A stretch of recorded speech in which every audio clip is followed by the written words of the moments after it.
Film School Slacker contains adult language and themes. Listener discretion is advised.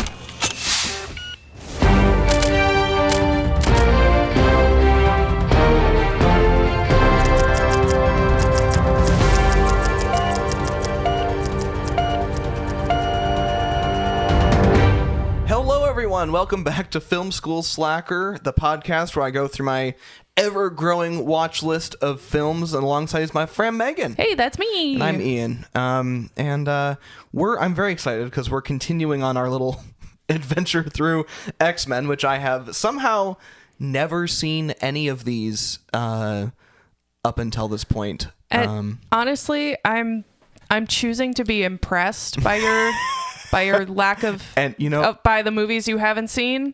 I appreciate that. Otherwise, because otherwise I just, Yeah. Yeah.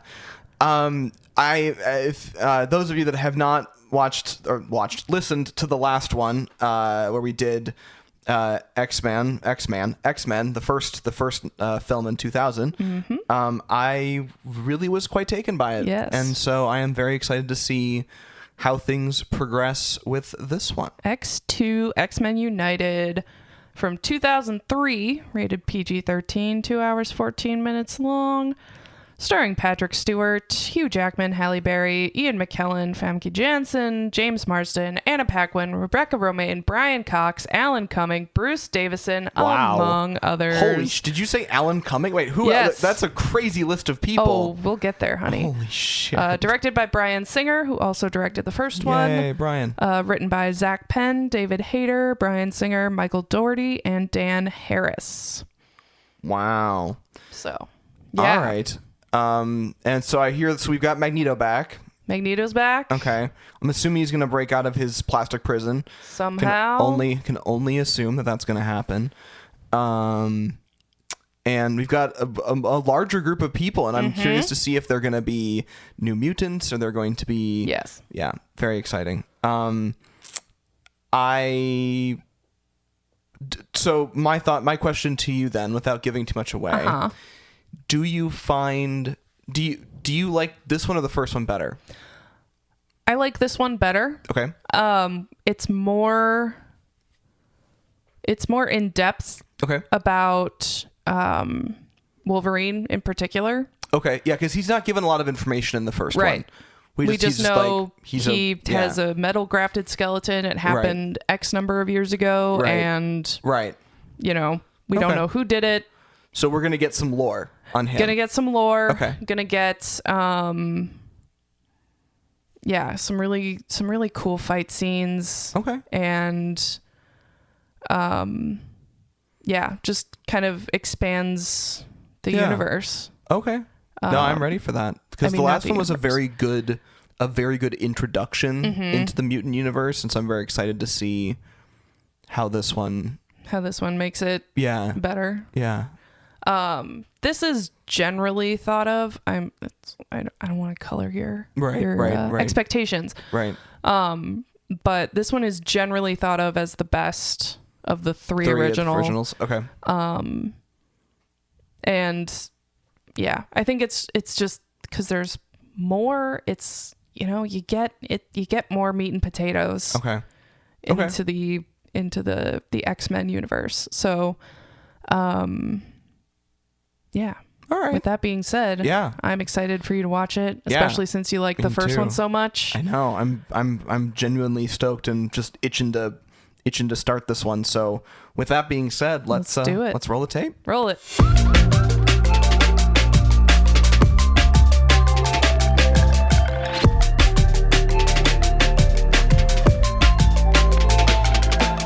I didn't know Jean was going to die, frankly. Sorry, spoilers, I guess. I don't know. Okay, so I liked it a lot. Yeah. I still liked it a lot. I don't know. It's one of those things where it's like it's got kind of story elements that carry outside of itself. Yeah. It's a real movie that you could watch on its own. You know, like it's does all those things that I liked about the first one. Yeah.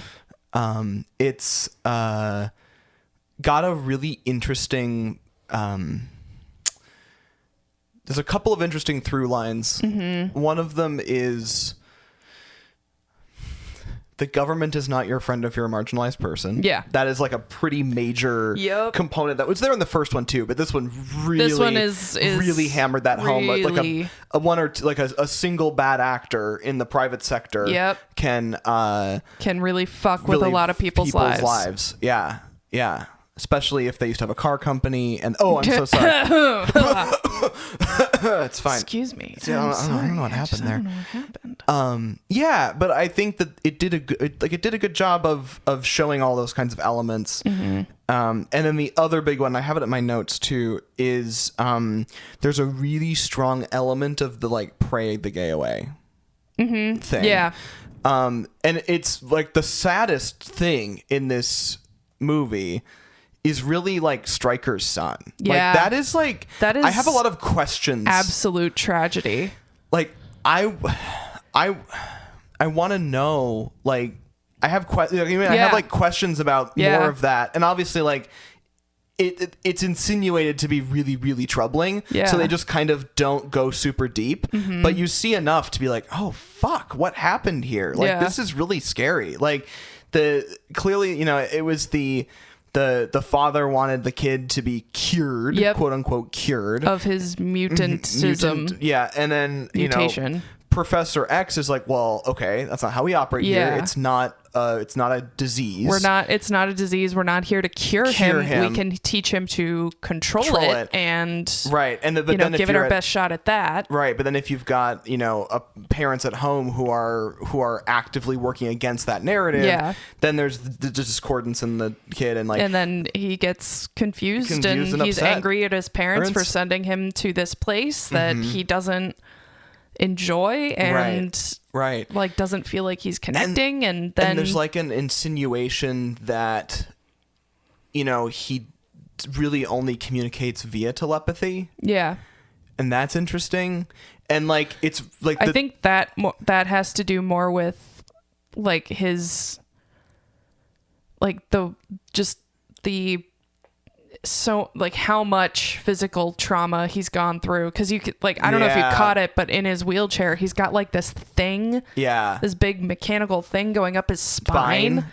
And so I think it's his dad's way of keeping him under controlling control. Him because there is an element of he referred to him as like experiment number or mutant number 143. And like my son is dead. I think that his statement of saying my son is dead could mean two things. I think it could mean the first thing where it's like the parent that has a kid that comes out and refuses to accept it, and that person just kind of becomes dead in their eyes. And then the second option is like he kind of actually might be a little bit dead. Yeah. Do you know what I mean? Like he's on a respirator. You can hear like a respirator noise. He's nonverbal. Yeah. He's got all kinds of scars along his face. Right.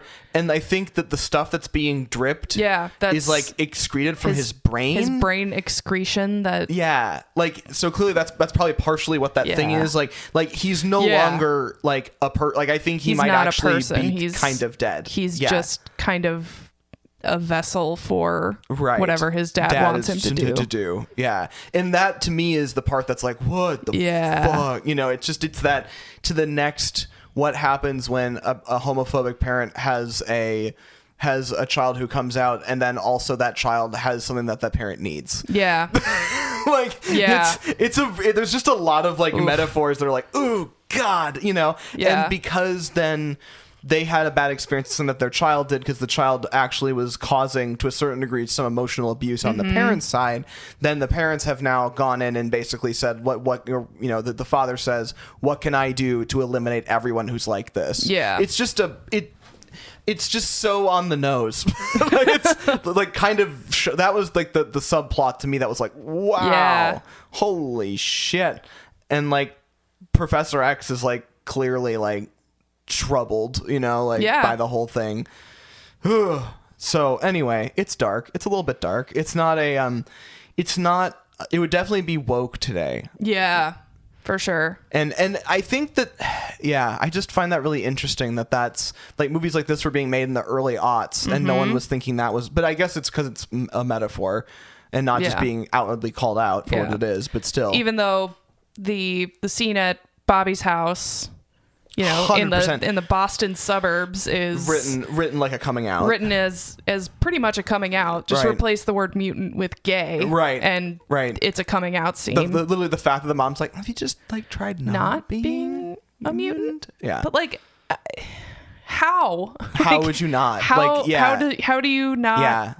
Because like, yeah, how do you not be who you are? I know. I think it's, and then there's we'll get into this. Yeah. Anyway, it was an interesting continuation. Like I wasn't sure if that's where I thought it was going, but I liked it. I liked where it went, but I will get into my notes, which are not quite as good as the first one. Did you get microphone zapped? just shocked you real good. Fuck you. I remember once we had my old setup, we would get shocked in the middle of winter. I got shocked through my microphone and then into my headphones. And I was like, I think don't like that feeling. Was mild electroshock therapy. What's going on here? All right, so first things first, we get the modern Marvel Studios logo, which is pretty cool. The comic book flip thing, which is such a cool, iconic thing. So the idea, and this is something I talked about in the beginning. So I don't know if you've done any. I've gone a couple of philosophy deep dives lately because this is where I'm at this point in my life.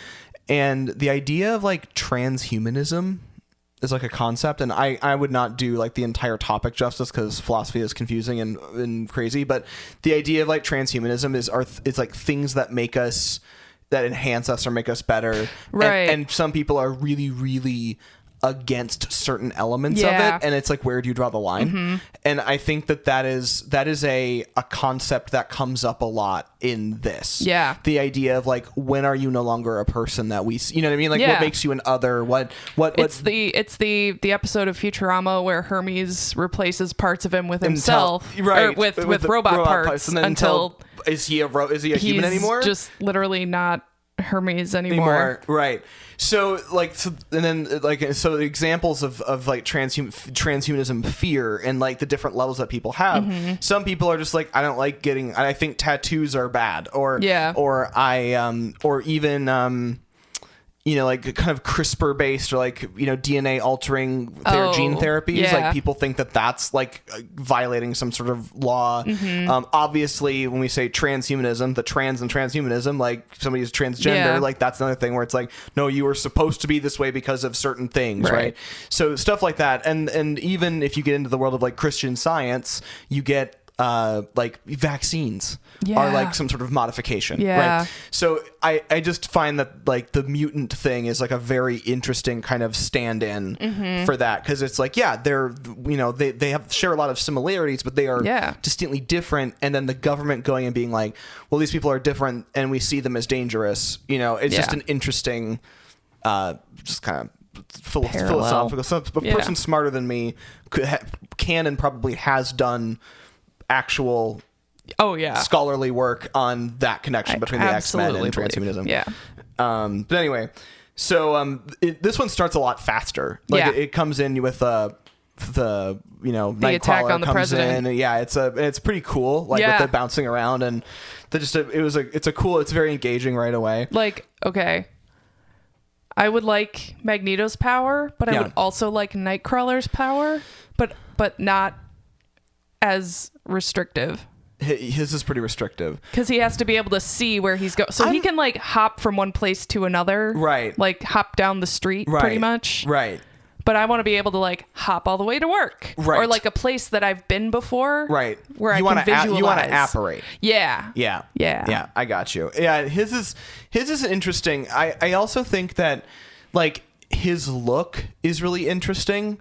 So that comes. So he in the original comic books, they kind of deleted his past in this film. They just kind of didn't get to it. Yeah. Well, and he's supposed to be the son of Mystique and another character, Azazel. Okay. So that's why he's blue and can Got teleport it. and has a tail. Got it. Okay. But that's not the case in this. Right. I see. 'cause So cinematic is not. Mystique is the timing is all wrong. Yeah. And yeah. Got it. Okay. Interesting. So that's where he gets the blue and the tail and the teleport from. Okay. But you know, interesting. And they don't talk about that. they just don't. We're just not gonna.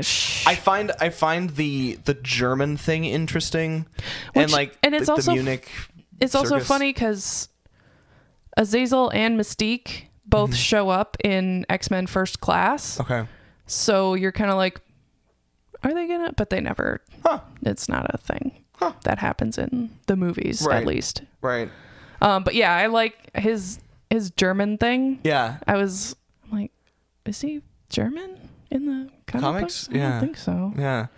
I find don't know. his I would just like to know more, He frankly. has a distinct like raised by nuns Yes. vibe. Like he's just like Catholic. I'm a reformed devil kind of Yeah. energy, and it's so there's clearly some like he's There's some religious trauma here. yeah, it's serving like all of his scarring is right. It's serving Da Vinci Code a little bit. Yeah, a little bit. Yeah, Yeah. like he's got covered in like sigil. It's like, okay, are you good? Like There are blink- angelic symbols for every sin. Like, dude, yikes. do you just carve yourself up every time you masturbate? Like, what? Right.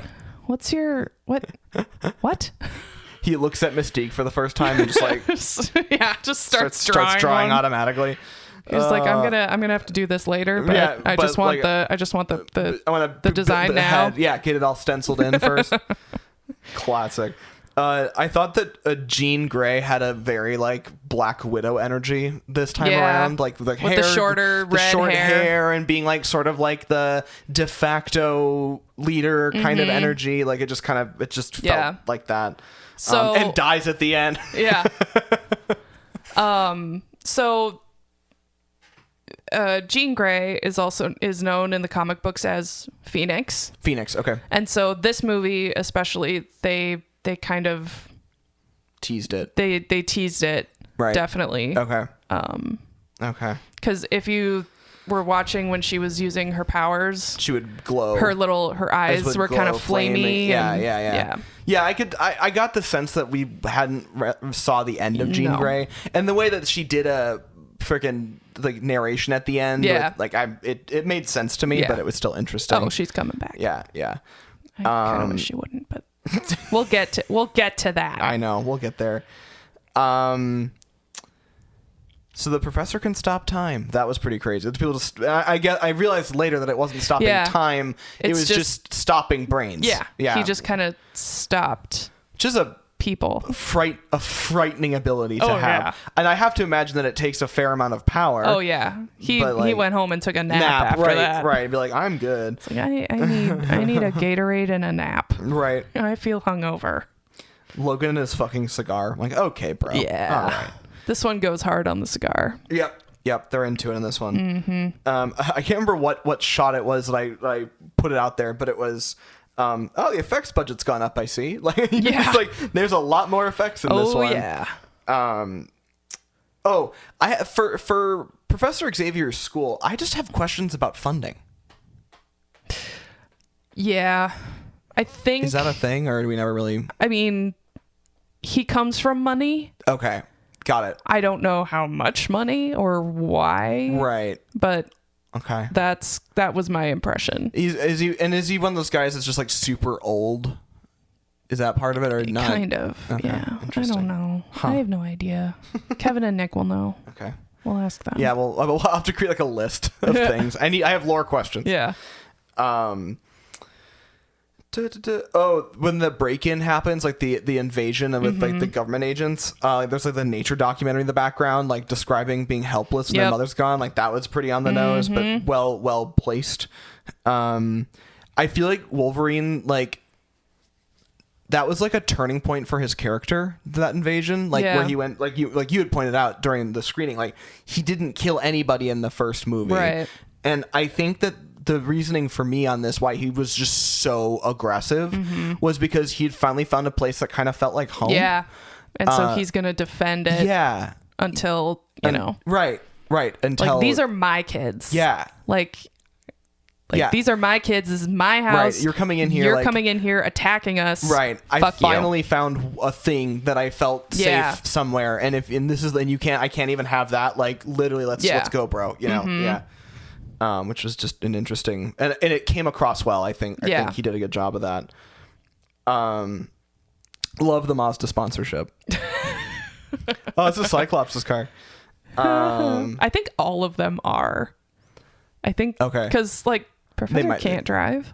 Yeah. Well, you can drive mean, with your he hands. can, but he has the Aston back there somewhere. He probably just drives with his brain. Right. Brain drive. Brain driving. Freaking Mystique with the injecting our bro with additional metal, and she just shows up and as Grace. I'm like, Jesus Christ, Mystique. Yeah. I'm like, okay, all right. I said this already. There's a strong pray the gay away component with Stryker. I love that they get into the house, like it's Bobby's house, family house, and of course the first thing Logan does is just like find the beer. Yeah. It's just like, I need a fucking drink. Right. It's been a long night. I need a goddamn drink. He's a art professor, which is it's just so good. I want that to actually be like true. Feels like a callback they should do in like Deadpool and Wolverine or something. They don't. The kid going Firebug has like really strong Deadpool 2 energy. Like, you know, when the kid is like freaking out and just kind of like officially done with shit. Oh yeah. Yeah. He's throwing a temper tantrum. Yeah, exactly. Yeah. He's just like, and that's why, you know, the best way to get ahead when you have these kinds of powers is to work on your brain. Yeah. Like, because you have to get, Go now to it's like, therapy. right, call your therapist. So, today. yeah, I just think it's interesting because that's definitely like Professor Xavier's energy is like work on your brain. And did you get like kind of incel-y vibes from him? Yes. Yeah. Yeah. No, I agree, and that's the interesting thing too, because that's sort of I can't remember who it was that I was listening to that I think it might have been a podcast I listened to, but the idea of the people that are extremist in the other direction. Of the direction that, you know, like people that are extreme in any direction, right? They always get the first third correct, right? that's how any of that happens, right? So that's like how Magneto is an extremist, but he gets the first third correct, And if you've already got kind of incel-y energy, you know, like our boy Pyro does, then it's easy to be swayed by an extremist, because they are accurately diagnosing a real thing, and so you feel like you're trusting them more. Yeah. Which is interesting. That is weird. Yeah. I still love Nightcrawler like starting to give his like origin story and Wolverine's like, no, ain't nobody got time for that. It's so funny. If I can't have my origin story, you can't either. Fuck you. Oh man. I just think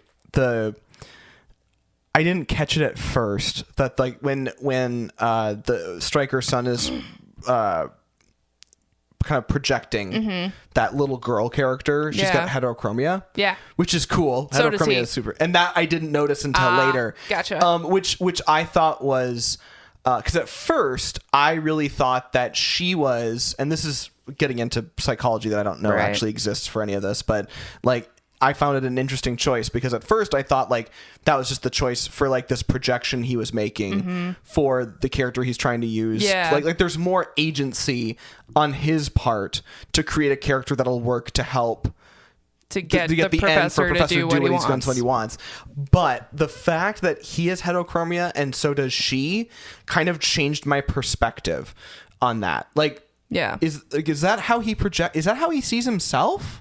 Like, does he like this kind of diminutive? Like, how is that happening? Because it feels, because at first I thought, you know, like for example, elsewhere in the movie, Mystique, you know, goes to be creates a character solely for the perspective of like means to an end with that security guard. But like that had nothing to do with her. It's not personal to Mystique. Granted, that's her powers are kind of to specifically not be her, but in the case of what was the character's name? Is it Jason? Jason. Like the fact that his projection for the professor's benefit is still has like hallmarks of himself, right, is just very like interesting. From you know what I mean? Like, I mean, maybe I'm bringing too much into it. Maybe it was just like so you would get a through line to know who he was supposed to be. Yeah, but I also like, I don't know if there's more than that. I can see that. I can also see I can see Jason using, you know, a little girl instead of like himself as a younger kid. Right. Because his dad has kind of influenced that. Right. Because you can see, I mean, you know, I think his dad has spent years, you know, probably blaming Professor Xavier for Jason's, for, you know, like kind of gaslighting Jason into being like, I'm only doing this because the professor made you this way, even though he didn't. Right. So I don't know. Yeah. That might be looking into it a little too hard. Right. But, no, I know. That's what we're here for. I agree. Yeah, it's definitely, and that's kind of why I brought it up. Was I was like, am I reading too far into this? Like, is there like another level of like his own psyche that's like, I think frankly, I guess my biggest question is, what is ultimately happening inside of Jason at this point? Right. That I think is the biggest thing for me. Is it's like, is there any agency left in this? Is there a personality there? Because you can see like the first illusion that the professor's able to like shake himself out of is the professor standing. Right. Like without his chair. And then he's like, wait, Jason, stop. This isn't real. Right. Right. So. Yeah. I don't know. Yeah, that's a good question. I don't know.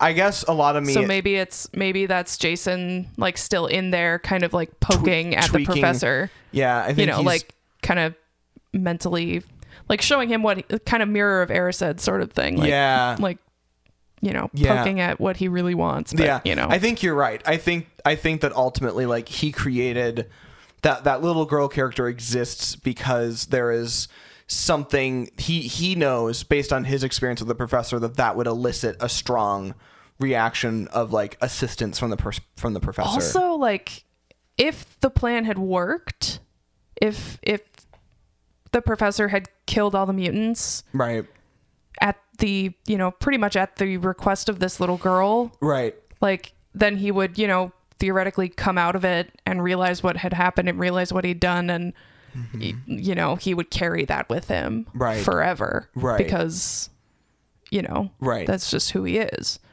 and yeah. So I don't know. There's a lot to unpack.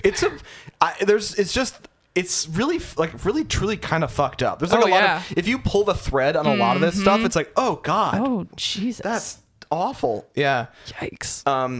I kind of was just like, I kind of want to ship Kurt and Mystique. I think that'd be kind of funny. Nightcrawler. But then I learned later what the situation was. I'm like, I'm going to pretend like that I didn't hear that. I also like her. I like Kurt's kind of naivete a little bit, because he's like, well, you can look however you want. Why don't you look, you know, normal all the time? And she's like, fuck that. I'm going to, like, we shouldn't have to hide. That was a line that I was going to write down, and then I got fully distracted by whatever it was. But yes, I agree. It was I think the line was like, you know, it's like, well, you can be anything you want. Yeah. You know, just do that. Like, and he really is saying that from the perspective of, like, I cannot. Like, I can't. I have to look like this all the time, and I can't hide as easily as you can. And because in the beginning he has, you know, I don't know if you noticed, but he has like makeup on that comes off over the course of the scene, but still, like, he you know, you put makeup on top of it, he's still gonna have all of his scars and his tail that he's gotta hide somehow. So and the fact that she's just like, we shouldn't have to. Yeah, I agree. Boom. I think that's what mic drop. Yeah, exactly. life with a shapeshifter would be challenging. Like, just Yeah. like freaking Logan. Like, I mean, like, she's perpetually causing trouble, and it's kind of funny to me, but it is also like shapeshifters are challenging in general. Shapeshifters are Like, kind of scary. They're kind of scary. Yeah. You haven't watched The Boys? No. I'm not really planning to. Okay. What was the last one? 4, 5, whatever. Season 4. Yeah. There's a shapeshifter character that causes issues, let's say. Let's say causes some trouble. Yeah, and it's a whole thing. Okay. And like, yeah, oh my god. Yeah. Yeah. Yeah, I don't want to deal with shapeshifters. Yeah. Unless I am one. That would be fun. That would be fun, That'd but be I pretty also like I don't want to cause chaos. Right. Right. And also, like, when you think about, so the senator that she's impersonating is dead. Right.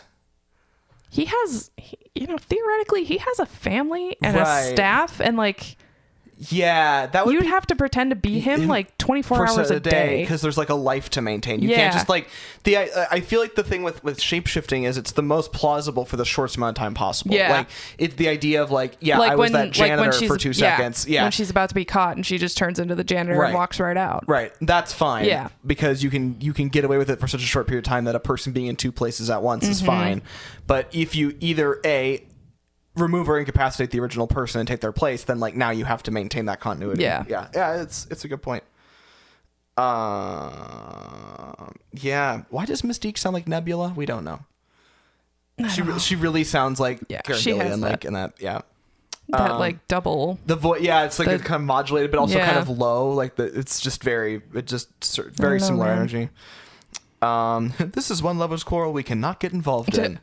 Just the one, though. Just the one. We'll get involved in others. The implication that it's like they've already experienced something that they've gotten involved in, and they probably will again. Absolutely. It's just phenomenal to me, and I appreciate it. I have a feeling that like they just hear a couple arguing at the bar or whatever, and just kind of like cause trouble. Oh, Yeah. they just sit and like judge and gossip. They actually have. They are like a woman and her gay best friend. Right, and they actually have a podcast. Yeah. The Mystique and Magneto's podcast. Oh my god, yes! Could you listen. I would listen to the fuck out of that. The fuck out of that. Oh my god, It's so cool. So funny. Oh my god. The generator hall set was super cool. And it's cool because like I don't know, it's neat that the whole thing was in like a dam. So a lot of that the whole elements of the dam, set was in like an abandoned shopping mall somewhere in Canada. They just built it in there. Yeah. Like all of the inside the dam stuff, they just built it right. Wow! Instead of using like a warehouse, soundstage. yeah. Weird. Huh. Well, I liked it. I liked the design on it. Yeah. It's very cool. Very cavernous, very Yes. Yeah. like almost claustrophobic at times. Yeah, it was both kind of expansive and also claustrophobic, which I thought was interesting. It set a tone for sure. And they just left the Wolverine transformation like that for like 15 years. Like well, yeah. What else are you going to use it for? I mean, was the insinuation that there was more than just the 2 of them that were like that? No, or just the, just I mean, two, theoretically, as far there's as we only know, the there's 2 only of them. the 2 of them. Okay. Also, can we talk about the fact that she couldn't have normal Wolverine claws? She had to have like fingernails. The fingernails. Yeah. I thought that was really kind of funny, honestly. Like, so I don't know much about that character. Lady Quicksilver, I think is her name. Okay. And I don't know much about her in the comics at all. But I know Wolverine was born with the retractable claws, except they were always made out of bone. Oh, got it. So it's kind of like he just has bone claws I that see. they put the adamantium over, and then the rest of his skeleton as well. Was So like I don't know if reinfused with the adamantium. yeah. So I don't know if they like added hers or if she can just grow her fingernails really fast. Yeah, like But, she's like- clearly. I see what you're saying. There's like a different mechanism that Yeah. she's using, To- but they still fused her with adamantium. Yeah. I see. Yeah. So I don't know what her deal is. Yeah. But I like that he had a counterpart, Yeah. even though, she was being mind controlled by Right. Stryker. Right. Yeah. And like, to me, that would be something to explore if, she hadn't been myrtleated. Myrtleated and put at the bottom of a tank. Yeah. It made a pretty loud clunk when she got there. Yeah, so not great. because her skeleton's adamantium. Shit's heavy. Well, and also he injected her with additional adamantium. He did do that. Which probably made her more clunky than usual. Yeah. Clunkier than usual. My dear, you're sounding clunkier than usual. Which, like, she moves so well during their fight scene. Yeah. Yeah, I think. Yeah. Just clunky is a funny word to describe. It is.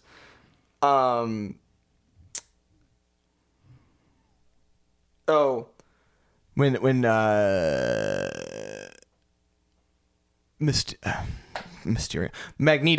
Magneto is like finally gets into the chamber and basically is just like, the line I don't have exactly correct, but it's close to this. From there, it doesn't look like they're playing by your rules. Yeah. And and like you should, so it's like, why don't we start playing by theirs? Yeah. And that goes directly into my next line, which is the idea of like, like the idea of like the social contract. Yeah. Yeah. Like, I think that's I think that's another big key kind of philosophical element that shows up in this film specifically. I mean, it was in the first one too, but like it really develops more in this one, where it's the idea of like, they expect us to play by the social contract, even though that they seem to have found a way to believe that they don't need to play by it for us. So guess what? We're not going to play by theirs. And I, and Professor X is always trying, he's the one that's always trying to be like, I'm trying to see both sides. I'm trying to always toe the line so I can prove, that why we're the good guy, that we're, not what they say we are. Right. I have a friend who I'm not going to name by name because I think they did this on a public Twitch stream, so it's probably fine, but I haven't asked it beforehand. But anyway, so they were playing the game Undertale, and it's like a kind of a 2D adventure game where you play as like this boy who gets stuck in the world of monsters. Okay. And then you have to kind of like get your way back out. Yeah. And there's definitely like a anti-human sentiment there, right? Because like they got like there was like a fight and they got stuck in this in the underground, world. I'm not using any of the right terms because I've only seen a couple of bits of this game, but they this was all under their non-binary person, and basically this idea of like this character that's trying to be. That's been really shitty to them all the time, whatever, and they come in, you're in this hot environment, whatever, and this character that's been really shitty to you just shows up and passes out, like in this like hot room, and you have a choice to revive them with water or not. Oh. And they chose to do it. Yeah. And the person just like got up and walked away. And then I watched my friend just absolutely have a full breakdown. Oh yeah. On stream. You just like I need to take a break because you sit there and we in chat we all like kind of talk through it a little bit. Yeah. They may actually end up on this podcast at some point, so I should check in with them on this. But like the idea of like the line that they gave was, people that are in the minority are always expected to find excuses and be supportive and do whatever, find all the respect for the people that never give them any. Yeah. And that's a moment that I kind of that felt like a through line for this, with all the, Professor X works so hard to try to always toe the line and be good to the people who are like clearly not showing them any respect whatsoever. Yeah. But at the same time, on the flip side, you still have Magneto, who is also a problem, going to kill every human on Earth. Right, like that's a bit of an overreaction. Like, but if he like had found a way to target like all the people in that building, or people that like I wouldn't fault him for it. Right. I don't agree with it, but I wouldn't be like you can't, you should. No, like, you can't. I they broke the social contract with you anyway. So that's a long rambling thing, but anyway. So finally, so it's Nightcrawler and Storm who get in there, and like the girl sounds like, hello, welcome to my illusion. Welcome to the illusion. I'm your illusion host, I'm your creepy little girl. It's so true. Like, it's like, and you're just gonna say, oh fuck, what is this? Boy. If I ever like found myself in a room that's just like empty and like a little girl standing at the end, I'd be like, run. I'm out. You run. This is not a Ditch. place I want to be. Yeah, Yeah, no. yeah. I stumbled Bailing. into a horror movie. Fully bailing. Yeah, yeah. Absolutely terrifying. So, as the dam starts to crumble, I'm like, this really reminds me that we need to invest in our aging infrastructure. To be fair, it was Canada's aging infrastructure. Did they call it out as Canada canon? I think they do. Do they? Because it's an American like military installation, is it not? It might be. They might have been American. I don't know. Either way, I mean, not that America doesn't have illegal bases in other countries, but you know. True. But yeah, so that was a thing. I just popped in my head. You know, we haven't done fire safety in a while, so I figured I'd find something on that dam same safety. Yeah, like infrastructure. And it's not sexy, but it's something. It's important. It is. Maybe don't have your superhero battles in an aging Truly. dam. Yeah, why are we doing this? Seems like a high risk situation. So then he does the freeze thing at the end with the president, and I'm like, this is truly one of the most spooky things. Like, I was just like stuck there. If I was in the situation, I'd be the guy with like the pen halfway in my mouth, like being really awkward. Like it is what it is. Yeah. The people, the extras in those scenes were all mimes because they're used to being still. Yeah, that's cool. Right? Yeah, they would have to be because you have to be. Like, I was genuinely like, oh, they froze the... Oh, no, they didn't because people are walking around in there. Yeah. See, this is the kind of shit that they would have probably tried to do, like, on a green screen after the fact. And practical effects are cool. Find the people that have the passion. Find the mimes. Yeah. No, seriously. Find the people that have the passion to do the thing, and you will have a better end product. Yeah, I'm sorry. It may cost more. I don't know what to tell you. But people will like it better. Yeah. End rant. Close rant. And I love that the president is very like bush coated, and this is really funny. not super strong, but he's definitely bushy. Yeah, definitely on the side of being a little bushy. Okay, so those are my notes. Yeah. I think we should probably rate this thing. Should we do our X-Men check-in? Oh yeah, good point. Who in the movie's powers would you want to have? Last time you said Professor. Yeah, I did.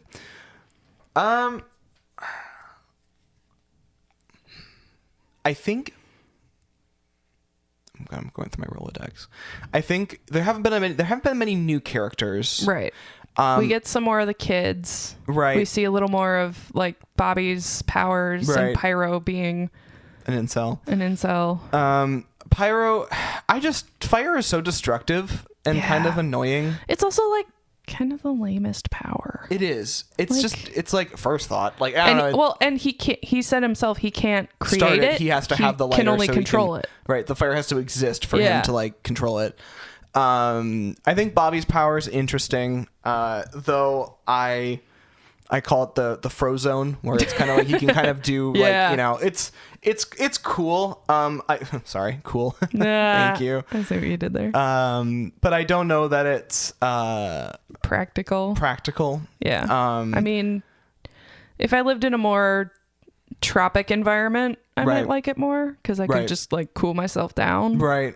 That's true. If I was just like, or like, you know, cool my drinks off real quick. That it would be a nice feature. Just like shake the, shaker, and it's just like, never need to make ice ever again because I can just make it. That is cool, but limited. I would just rather have an ice machine. I think honestly, honestly, like, it's either Professor or maybe Jean Grey. Okay. They have kind of parallel overlapping powers. I like the idea that, like, I still think I might be more on the side of Professor. Yeah. Because he just has such a deep. Yeah. Like it's very aligned with my neuroses. Yeah. So like I feel like it would still be where I want to be at this point.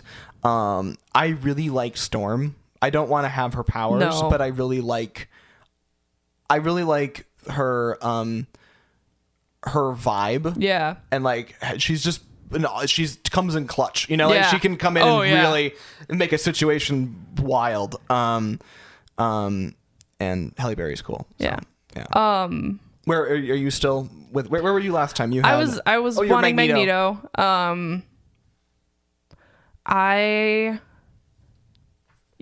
I think I'm sticking with Magneto. Okay. Again, you could just be so creative with it. No, you're right. I think that's and I think we've had conversations with Kevin about this too, because Probably, like, you know, when he invented gravitas, Yeah. I think that was more gravity manipulation, like magnetic and not gravity. Like, Rather, it was more gravity force than actual gravitational fields where you're required to use a specific.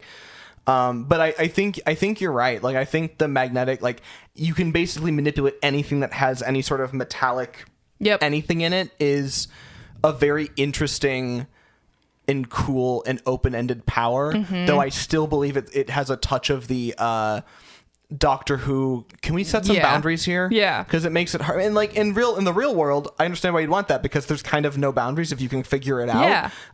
But also, like, from a perspective of a storyline, it irritates me, because I'm like, so can you just do anything, or are we gonna set any rules on this? So I don't know.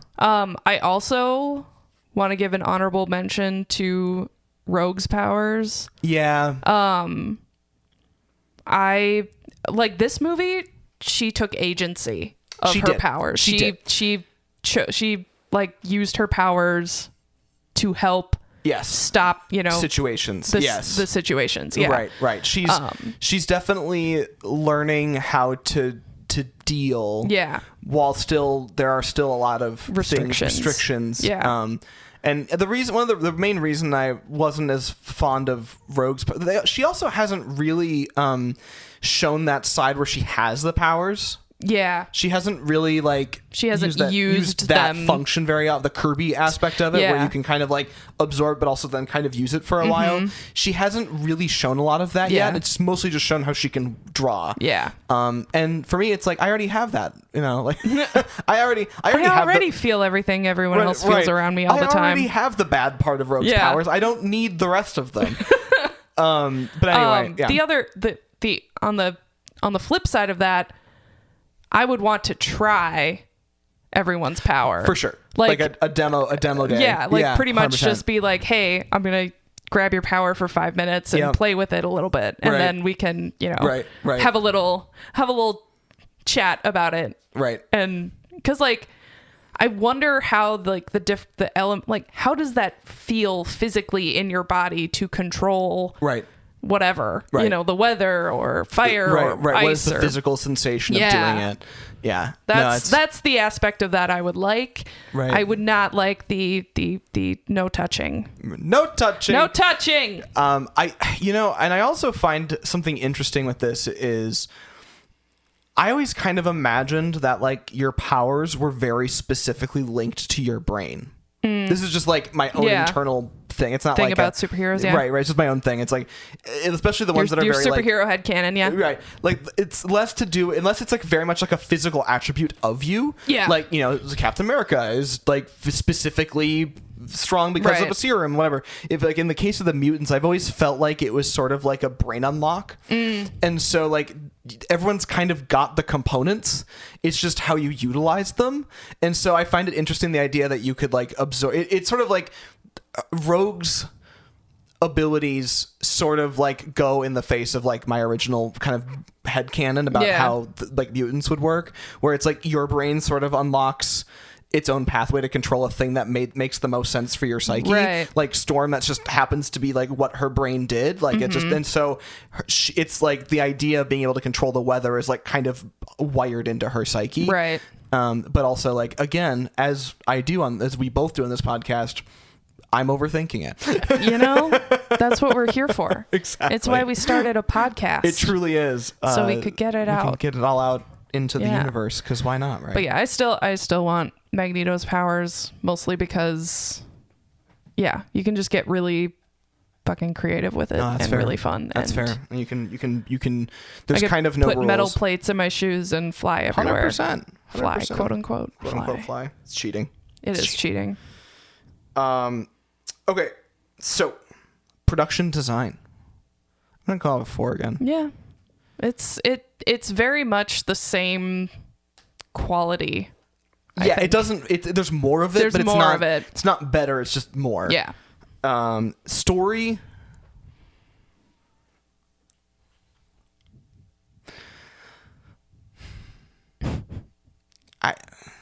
I'm gonna go to 4.5. Yeah, there's a lot there. Yeah. And it does have the through lines, and it's, it starts It just, my only problem with it is it does feel like it does a lot of things, but I feel like there's a lot of things I'm like, oh, I wanted more on blah and this, and when we know it's going to be a series, like it's possible, it's like, okay, it's fine, they'll get back to it, but we'll get there. But it does feel a couple of times where I'm like, oh, okay, so we're doing this now. There are characters that were supposed to be in these first 2 movies that kind of got shoved back into the third one because of how much stuff was going on already. No, I gotcha. Yeah. Performances, I think I'm fine to give this a 5 again. Yeah. I liked it. I don't know. Yeah, I'm gonna go with 5 again. Yeah. Shout out to Rebecca Romaine, who got to play herself, or got to look like herself in one of the scenes. The scene that she is Grace. That's her. That's her. Like I'm so sorry. What? Yeah. Wow, I didn't know that's no. That's wow. I think she was a Victoria's Secret model. Oh my god. So yeah, she's super fun as Mystique hot. Though. Yeah, super fun. Yeah, I did not know that's crazy. That's what she looks like. Yeah. And that's also very interesting that they made that choice. Mm-hmm. Interesting. They just wanted to save on hair and makeup for that day. Just leave her out of character. Yeah, just roll out of bed, come into work. Yeah. Oh, you look stunning. Oh, great. Shocker. It's a big shocker.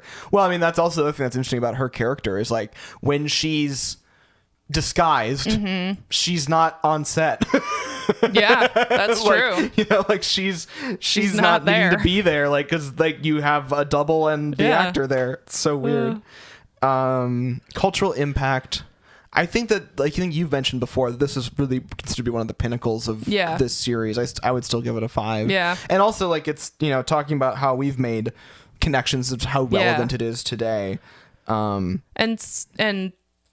this is considered, like I said, one of the best, like the best of these original ones. Okay. And then also it's like one of the best superhero movies. Right. Right. So yeah. This and again, this whole is just progenitor for things to come. Right. And this they got $50 million more added to their budget for this movie than after, because of how popular the first movie was. Right. So this one came in on our rating a little bit lower than the last one. Which I don't know if that. I think that was a story thing. I think that's the only reason it was different. Yeah, because there was just so much of it. So much of it. Yeah. So much story. Yeah, I think that was the only complaint I have about it. Where is he? Ratings. So that puts us at the same as Wolf of Wall Street, Addams Family Values. Nice. And Dogma, it looks like too. No, right. That's what 4.5. So yes. Nice. So it's in good company. Yeah. But definitely I think X-Men, just because it was a little bit tighter of a story. Yeah. I think that it helped me stay more connected. Yeah. And this movie is also half an hour longer. True. Than the previous one. It just had a lot going on. It was a lot more. Yeah. It was a lot. To the point where I'm like, I'm still learning these people. Like we're doing a lot of things right now. There's a lot happening. Like can we sit with these characters at all for a moment? Or no? And the answer, in the spirit of MCU, no. No. Gotta keep moving. Yeah. But anyway, yeah. No, I'm really stoked to see. We've got a little treat coming up for the next one, and I'm just so excited to see. I can't wait to see what happens. It's gonna be really fun. Oh man, it's gonna be chaos, and it's gonna be fun. I'm so stoked. But all right. Well, until then, this has been Film School Slacker. I'm Ian. I'm Megan. And we will see you next time. Goodbye. Thank you for listening to Film School Slacker. Our graphic design is by Mitch Ransdell. Music by Ariel Shalom and Ziv Moran. Voiceover audio provided by Mike D and Janet Paoni. Learn more at filmschoolslacker.com.